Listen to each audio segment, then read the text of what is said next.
봉철계획표 3월 인문계획표에 따르면은 이제 많은 수험생분들이 8월 달부터 세무회계 공부를 이제 시작을 하게 됩니다. 5월 달에 시작하신 분들도 늦어도 10월 달 정도나 빠르면 9월 달 정도에 이제 세무회계 공부를 이제 시작이 되고요. 그리고 이제 좀 병행하시는 분들은 제가 이제 단톡방이나 카페에 남겨놓은 것처럼 세무회계 법서부를 다 못 들어가더라도 소득 부가만이라도 좀 컴팩트해서 들어갔으면 좋겠다. 그만큼 이제 세무회계 공부가 중요하기 때문인데요. 우리가 이제 세무회계 공부가 올해 하반기에 하지 않으면 사실 집중적으로 공부할 수 있는 시기가 세무사 수험 기간 내내 영영 오지 않습니다. 그래서 우리 하반기에 세무회계 공부를 하시는 게 이제 중요해요. 올해 하반기에 세무회계 공부를 하지 못한다면 내년 상반기에 1차 세법 객세를 돌릴 때 계산 문제를 가져가지 못하기 때문에 1차 세법 때 말 문제 위주로 가져갈 수밖에 없고요. 그 다음에 기타 세법 위주로 공부를 할 수밖에 없습니다. 그렇게 해서 1차 객관식 세법에 60점을 맞았다 한들 사실은 그 점수가 나의 세법 실력과 비례하지 않는 거예요.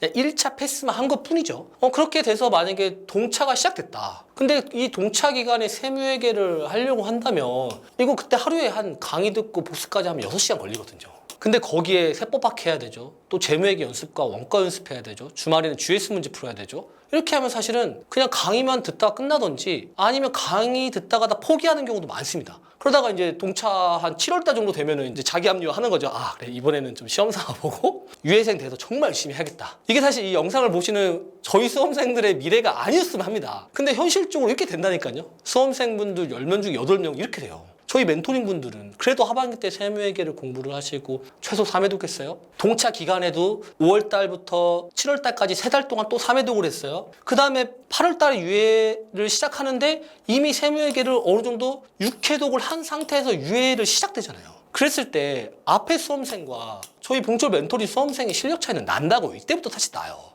그리고 이때부터 어느 정도는 세법학을 하면서 우리가 최종적인 세무사 합격을 해야 되는데 그래서 지금부터 하반기 때 세무회계 공부를 하시는 게 굉장히 중요합니다. 이게 최종적으로는 사실 또 세무회계가 중요한 이유가 세법학과 또 연결이 돼 있잖아요. 그럼 우리 최종적으로 세무사 시험 합격할 때 400점에서 300점이 세무회계 세법학 1부, 2부가 들어가는 건데 이게 정말 중요한 과목이거든요. 그래서 이렇게 중요한 세무회계 연습 공부를 이제 8월 달부터 시작되는데 시작할 때부터 세무회계는 배에 딱 힘주고 과감하게 공부 범위를 줄이시고 회독을 늘리는 공부 방법을 가져가셔야 되는데 그거를 왜 줄여야 되고 어떻게 줄여야 되는지를 제가 말씀드리겠습니다.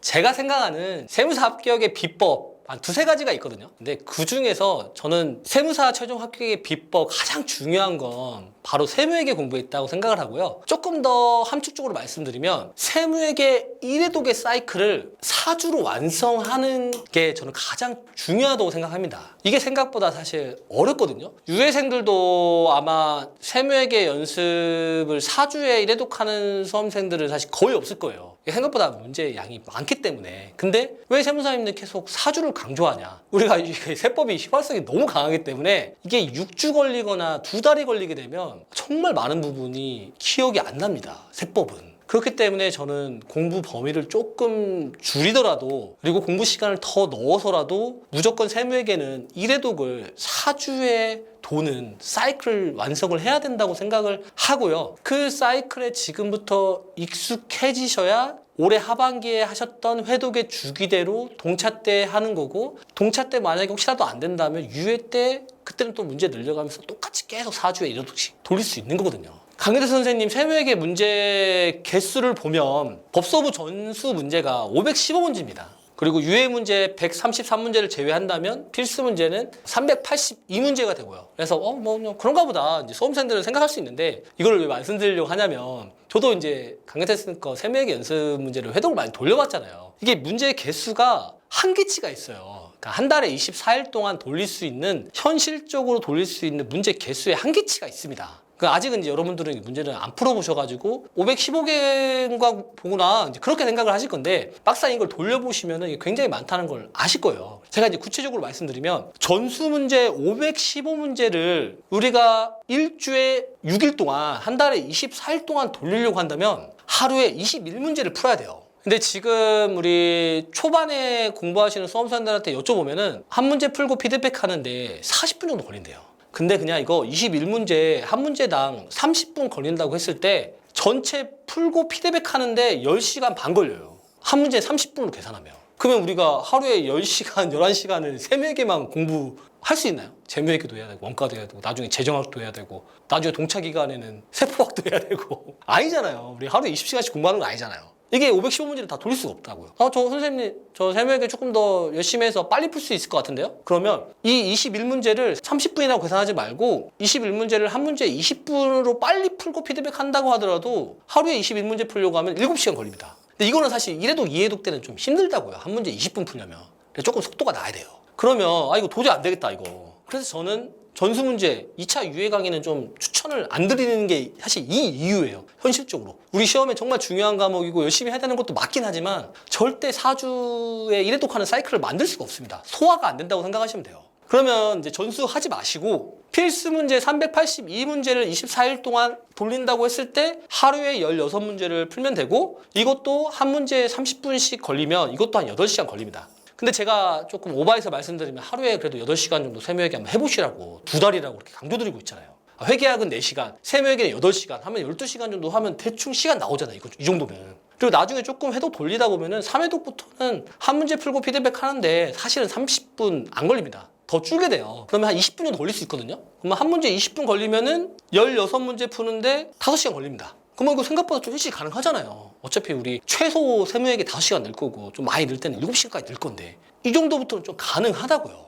그리고 이제 병행하시는 분들은 주 공부 시간으로 봤을 때 그래도 평일 5시간이란 말이에요. 그러면 세무회계 3시간, 회계학에 2시간 정도 다 맥시멈일 거잖아요. 근데 만약에 병행하시는 분들이 전수 문제를 돌린다고 하거나 유예 문제를 다 푼다고 하거나 그렇게 여쭤보시면 제가 사실 말씀드리기가 쉽지가 않습니다. 이게 현실적으로 거의 불가능하잖아요. 병행하시는 분들은.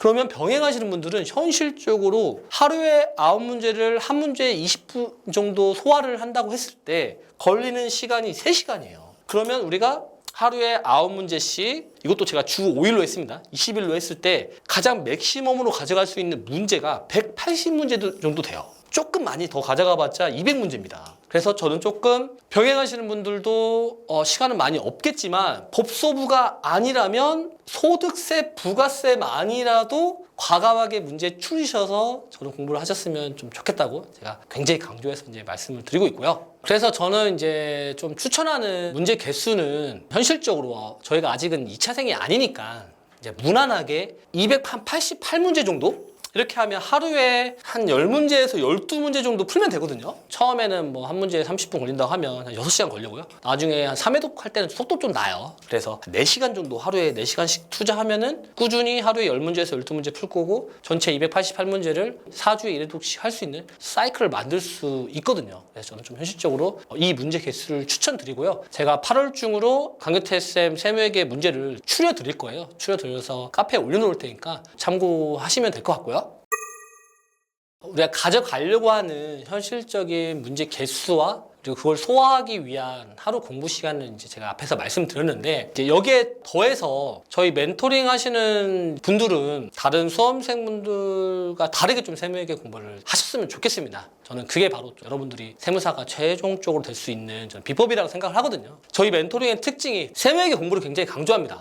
어떻게 생각하면 자꾸 회계학은 줄이라고 하고 세무회계는 좀 과투입하라고 좀 제가 강조를 드려요. 근데 이제 일반적인 수험생분들은 뭐 세무회계가 어렵고 양이 많다는 것 정도는 아는데 실질적으로 수험 공부 시간을 과감하게 세무회계에 투입하는 수험생은 생각보다 많지 않습니다. 그렇다 보니 하반기에 세무회계 그냥 심화 강의 한 번 정도 듣고 객관식 돌릴 때 말문제만 하고 뭐 이렇게 하다 보니까 그냥 그때 생각하면 세무회계 공부를 유예 때 제대로 하는 거죠. 근데 그렇게 하면 안 돼요. 과투입을 해줘야 됩니다. 올해 하반기에. 저는 이걸 정말 강조드리고 싶고요. 그 다음 이거는 이제 세무회계 복습 방법인데 일반적인 수험생분들은 세무회계 복습을 할 때 어떻게 하냐면 예를 들어서 오늘 문제 10문제를 풀기로 했어요. 그러면 일반적인 수험생분들은 문제 10문제를 풀기 전에 그 오늘 풀 10문제에 대한 이론 공부를 워크북이나 서머리를 통해서 하는데 이론 공부하는 데만 한 1시간에서 1시간 반을 씁니다. 그런 다음에 10문제를 풀려고 하는 거예요.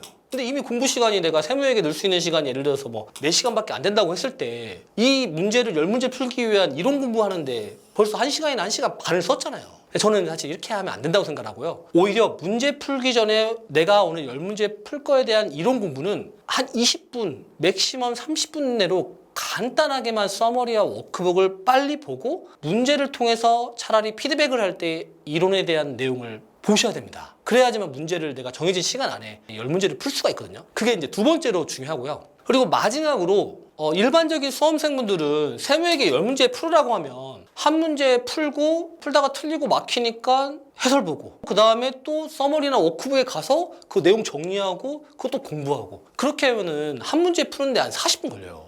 그러면 이거 절대 10문제 못 풉니다. 이거 이런 식으로 하면은. 그렇게 하지 마시고 저희 봉초 멘토링 수험생분들은 하루에 10문제를 풀겠다, 12문제를 풀겠다라고 하면 한 번에 2시간, 2시간 반 딱 잡고 아예 딱 10문제를 한 번에 쭉 풀어야 돼요. 그래야지만 정해진 시간 안에 오늘 풀으셔야 될 양을 풀 수가 있고요. 그렇게 해야지만 또 피드백도 훨씬 효과적으로 할 수가 있어요. 먼저 차라리 틀려보고 내용을 보면서 암기를 하는 게 훨씬 좋습니다. 그래서 수험생한테 맞는 문제 개수를 일단 고르시고요. 그 고른 문제를 소화를 할 때, 복습을 할 때 어떤 식으로 복습을 하셔야 될지 꼭 이미지 트레이닝을 하시면서 공부 습관을 좀 만들어 가셨으면 좋겠습니다. 이번 시간에 사실 세무회계만 말씀드렸잖아요. 그 각자 수험생분에 맞는 문제 개수를 좀 추려라. 저는 세무회계는 288문제 정도 제일 추천을 드리고 그래야지만 하루에 이제 12문제 정도 푸는 거니까 이런 식으로 재무회계랑 원가도 문제를 줄여놔야 돼요. 재무회계도 이거는 일단 140문제는 그냥 김한솔 쌤 문제 기준으로 했어요. 문제 개수가 좀 많은데 문제 사이즈는 작으니까. 그리고 원가도 60문제 정도 줄여가지고 어떤 식으로 하냐면 하루 공부의 시작을 매일 재무회계 7문제, 원가 3문제, 세무회계 12문제에서 매일 22문제를 실전처럼 풀고 소화를 하는 공부 습관을 만드세요. 이렇게 8월 달에 이래도 9월 달에 이래도 10월 달에 이래도 11월 달에도 이래도 계속 그런 식으로요. 이게 왜 중요하냐면 올해 하반기에 이 세 과목을 4주에 1회독하는 사이클을 꼭 체득을 하셔야지만 나중에 동차 기간 됐을 때 있잖아요. 동차 기간에 작년 하반기에 했던 이 세 과목에 대한 복습 습관과 사이클을 똑같이 가져오는 거예요. 이때 나 이제 2차생이니까 문제 더 늘리려고 하면 안 돼요. 문제 더 늘리지 마시고 작년 하반기에 반복했던 그 회독을 똑같이 반복하는 거예요. 5월 달에 1회독, 6월 달에 1회독, 7월 달에 1회독. 세무사님 똑같이 하면 그때 많이 제꼈는데 이렇게 하면 동차 합격할 수 있나요? 아니죠. 그게 아니죠. 왜냐하면 동차 때는 GS 문제 추가하잖아요. 그러니까 평일에는 내가 작년 하반기에 했던 세 과목에 대한 회독을 똑같이 평일에는 공부를 하신 다음에 어차피 동차 GS 때 주말에 GS 문제 풀 거잖아요. 회계학 1, 2부랑 세법아. 그걸로 보완하시면 충분합니다. 그렇기 때문에 이거를 올해 하반기에 나한테 맞는 나의 공부 습관과 내 실력과 나의 사이클에 맞는 세 과목에 대한 공부 범위와 문제 개수와 루틴을 만들지 않으면 동차 때 이거를 그때 가서 하려고 하면 절대 안 됩니다. 그리고 동차 때 되면 욕심이 나요. 합격하고 싶으니까. 근데 어느 한 과목에 치중하는 순간 이게 밸런스가 깨집니다. 그래서 저희는 이렇게 하셔야지만 동차 기간에 재무회계, 원가, 세무회계 강의 안 들어도 되잖아요. 그러면 남는 시간에 세법학에 다 몰빵 치는 거예요. 물론 또 지금도 우리 하반기에 세법학 좀 하실 분도 계시잖아요. 그때 세법학까지 하면 더 땡큐죠. 올해 하반기에 세법학을 하지 못했다고 하더라도 이렇게 하시면 동차 때 세법학에만 집중할 수 있는 시간이 확보가 되잖아요. 이런 분들이 동차할 수 있다니까요. 지금 여기서 뭐 재무회계 막 전수문제 다 풀고 계시고 세무회계 전수문제 다 풀고 계셔서 그거 뭐 소화도 잘 못하시고 이외도 많이 한 상태에서 동차 기간 대보세요. 이거 그때 못 돌린다니까요. 다시 기억 안 나요 이거. 그리고 어차피 내년 1월달 되면은 우리 객가신무도 들어가니까 이때는 연수서 문제 못 푼다고요. 이때는 철저하게 우리 객가신무도 돌아가야 되고 객세 풀어야 되고 재정학 행세법 기타 세법 해야 되기 때문에 연수서 볼 시간이 없어요. 그러니까 어떻게 생각하면은 내년 상반기는 2차 연수서 공부가 붕 뜨니까 올해 하반기 때 꼭 내 습관을 만들어 놓고 그걸 그대로 꺼내서 동차를 전 노려보셨으면 좋겠고 동차 때 안 된다고 한들 이렇게 공부를 하반기 때 연습서 한 번, 동차 기간 때 연습서 2번, 그 다음에 유예됐을 때 연습서를 또 공부하잖아요. 그때는 뭐 회계사 문제도 풀어보고 유예생 되시면은 GS 문제 스터디 같은 것도 해보시면은 나중에는 빨리 시험 보고 싶다 그런 생각 들어요. 그런 생각이 드시는 유예생들이 되셨으면 좋겠습니다. 정리를 하면 세무회계 공부 범위와 문제 개수를 줄였으면 좋겠다고 말씀드렸고 제가 추천하는 건 288문제인데 더 과감하게 줄여도 전 괜찮다고 생각을 합니다. 그리고 이번 하반기에 세무회계를 내가 4주에 1회독을 할 수 있는 사이클을 좀 만들었으면 좋겠다. 이거 하다 보면 생겨요. 그래서 내가 첫째 주는 제가 법인세 회계 감가상각비 끝난다든지, 법인세 둘째 주에는 청산소득세 연결까지 끝낸다든지, 셋째 주는 소득세 8일 걸린다든지, 마지막 넷째 주는 부가세 5일 잡는지 해가지고 4주에 1독하는 사이클을 만들 수 있어요. 그리고 그 사이클을 만드셔야지만 동차 기간에 똑같이 그 사이클을 하는 거라고 제가 말씀드렸죠. 그리고 구체적으로 좀 세무회계 복습을 할 때 이론 중심이 아니라 오히려 조금 문제 위주로 좀 돌렸으면 좋겠다고 말씀드렸고, 또 문제에서 요구하는 세법 개론에 대한 내용만 먼저 암기를 하는 게 더 중요합니다. 근데 이게 세법 양이 워낙 많기 때문에 이론 공부부터 먼저 하게 되면은 이론 공부하는데 공부 시간 절반 쓰고 나머지 절반으로 연습서 문제를 돌리려고 하다 보니까 공부 시간이 확보가 안 되는 거예요. 그게 아니라 차라리 이론은 좀 부족하더라도 문제 푸는데 한 70% 시간을 놓고 문제를 통해서 이론을 봐주셔야 됩니다. 그렇게 해야 이게 회독이 돌아갈 수 있거든요. 줄이라고 하면 이제 수험생들 불안해하거든요. 저도 그랬어요. 더 열심히 하고 싶고 더 안정적으로 합격하고 싶으니까 저도 초시 때부터 시작해서 모든 연습서, 유해 문제까지 해서 정말 지엽적인 것까지 다 가져가려고 했었거든요. 그렇다고 불안감이 해소되지 않더라고요. 제가 지나고 보니까 오히려 더 빨리 합격하려고 했다면, 동차를 합격하려고 했다면 선행을 할 때 공부 범위를 컴팩트하게 줄이는 게 오히려 더 불안감도 줄이고 동차 합격, 그리고 제가 유해생이 됐을 때 더 탄탄한 실력을 갖춘 유해생이 될 수 있겠구나, 좀 그런 생각이 들더라고요. 그래서 여러분들은 저처럼 시행착오를 겪지 않았으면 좋겠고, 차라리 과감하게 컴팩트하게 문제를 줄이신 다음에 차곡차곡 실력을 쌓는 게 저는 세무사 최종 합격을 위한 비법이라고 생각을 합니다. 영상 끝까지 시청해주셔서 감사하고요. 궁금하신 거는 카페에 질문 남겨주시면 감사하겠습니다. 몰라도 잘 쓰면 붙는